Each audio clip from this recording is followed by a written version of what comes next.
ñu di suñu biir dafay métti mu nit ñi ça va faire rire les téléspectateurs.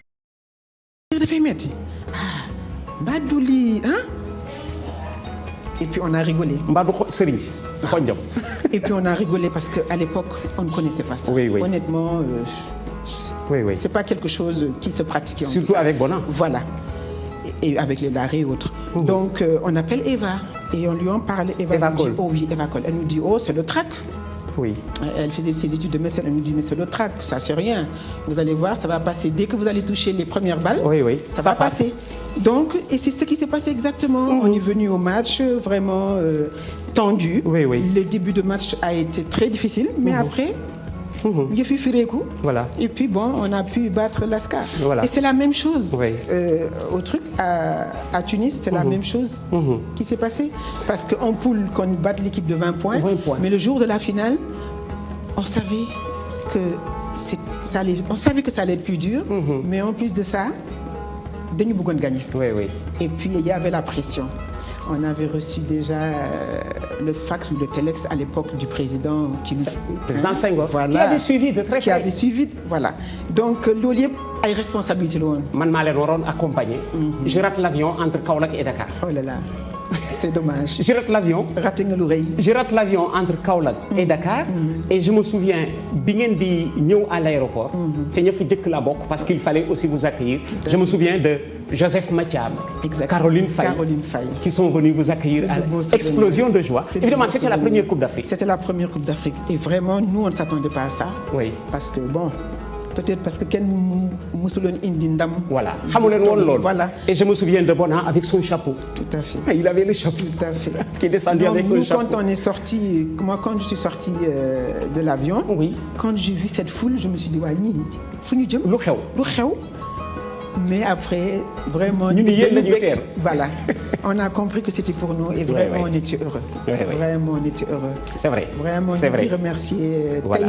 Vraiment, je n'avais pas eu l'occasion, moi, depuis lors, de m'adresser aux Sénégalais. Mais c'est parce que Yéne Ligue merci. Voilà, Marie-Amélie Yéne Ligue, première capitaine des Lions, championne d'Afrique.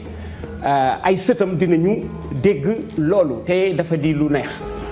Et à la gendarme qui est en équipe nationale. Je dis mais kër gi finalement Barthélémy Diaz rek dafa mode sportif dans la famille. C'est la tante de Barthélémy Diaz, mère des SICAP. Parce que la maman de Barthélémy, moi, moi hérité du maillot. Il y a eu Barthélémy Christiane, du capitaine aussi. Moi, le dit en équipe nationale. Elle a été capitaine avant moi. Elle était capitaine. Ouais. À Lagos, c'était elle la capitaine. Autre information que je n'avais pas. La maman de Barthélémy Diaz a été capitaine de l'équipe nationale. Qui a gagné les Jeux africains de Lagos. Les Jeux africains de Lagos. Exactement. Voilà. Rien que pour ça, Barthélémy doit prendre un grade en plus. Parce que Barthélémy est fils de Lyon. Alors, les gens qui sont en basket, junior, bien sûr, là, c'était un grand plaisir. Cette année, cette année, jouer. Maintenant, surtout si on est que. Nous avons mené au score. Ouais, maintenant. Le premier match contre le Mali, je l'ai regardé à la maison. Parce que j'avais eu un empêchement. Ah, d'accord. Mais juste après ce match, je suis venu voir tous les autres matchs. Et c'est à maintenant. Maintenant. C'est à maintenant. C'est à maintenant. Jouer mon gars. Ah oui. Vraiment, j'aurais voulu être à leur place. À ce moment-là, je me suis dit, mais j'aurais pu faire ça. Oui. J'aurais pu faire ça, mais bon. Voilà. Alors, je suis maintenant, je suis capitaine aussi maintenant. Capitaine. Capitaine à l'époque. C'était mon cas. Wow. Tu voulais être capitaine. J'avais pleuré, j'ai dit à Bonan, mais c'est quoi cette histoire de capitaine? On peut jouer sans avoir capitaine? Ça sert à quoi? On peut jouer sans capitaine. Oui. Si c'est pénible, il y en a qui ne veulent pas être capitaine. Je me demandais à quoi ça servait. Je me souviens sur le terrain, le premier match contre la Tunisie, à un moment, Henri Dior m'a dit, mais l'arbitre est en train de tricher, il faut réagir. Va voir l'arbitre. Va voir l'arbitre. Je lui dis, oh, mais laisse, de toute façon, on va les écraser. Oui, oui. Elle me dit, mais non, mais regarde. Et puis l'arbitre était italien. Et puis Henri me dit, italien le de. Oui. Je dis, jangal mais italien, nous ci terrain bi de. On a dit, voyez, doit jouer. Italien le, mënuma wax ak mom. Oui, oui. Mais bon, on s'est débrouillé. Oui, et puis, oui. et puis j'ai pu lui parler. Et puis, oui, bon, oui. En tout cas, on avait gagné ce jour-là de 20 points. Oui, oui. Et le jour de la finale, voilà. Le regard sur le basket d'aujourd'hui, comparé à celui d'hier que vous avez connu, il y a un changement majeur sur le plan technique, par exemple? Il n'y a pas beaucoup de changements, mais la seule chose que je déplore, c'est que j'ai l'impression qu'au niveau des pivots, il y a du travail à faire. Chez les pivots, Chez les pivots. Parce que vraiment, je pense que les pivots de l'époque, avaient beaucoup plus de métiers que les pivots d'aujourd'hui. Je pense que nos entraîneurs gagneraient beaucoup à améliorer la technique des pivots. Parce que chaque fois quand je vois nos pivots jouer, elles ne savent pas quoi faire avec le ballon. La preuve, le match du Sénégal contre le Mali. En deuxième période, deuxième mi-temps, les pivots n'ont pas joué. Il paraît. Parce qu'on ne savait pas les utiliser.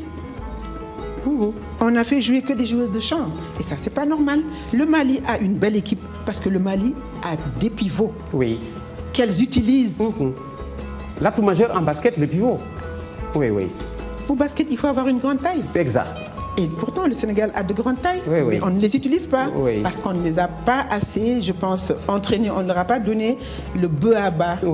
La technique du pivot. La technique du pivot.